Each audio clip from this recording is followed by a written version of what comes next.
Bonjour Yves, bienvenue à Toronto. Bonjour, merci. Et qui es-tu en quelques mots? Je suis un des associés du réseau qui diffuse Predictive Index et je travaille essentiellement sur la France. Ok. Donc, à quoi ça sert et comment est-ce qu'on utilise le Predictive Index? Alors, Predictive Index, c'est un outil de mesure de la personnalité. Ça permet finalement de voir comment la personne se comporte et puis aussi quelles sont ses motivations. Okay. Donc, pourquoi est-ce que les dirigeants utilisent le Predictive Index? Alors, les dirigeants l'utilisent pour 4 grands domaines, en fait. Le premier, c'est le recrutement, c'est trouver la bonne personne pour un job.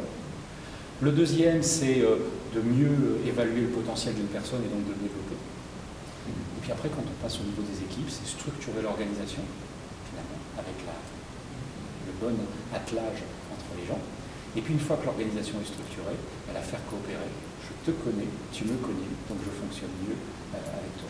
Je suis un ancien consultant du BCG, du Boston Consulting Group, et j'ai beaucoup travaillé sur l'analytique, sur les données de marché, sur les potentialités d'un produit, par exemple. Aujourd'hui, toutes les entreprises savent faire ça. Et la différence va être au niveau des gens. Et c'est pour ça que le Predictive Index apporte une dimension qui est complètement différente. En fait, on va se poser plus des questions sur le comment et avec qui je vais le faire. Tu vois, ça c'est très très important.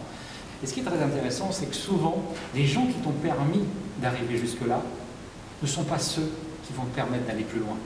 C'est difficile d'ailleurs de penser à ça. Alors pourquoi c'est très, très important aussi de travailler sur le PI?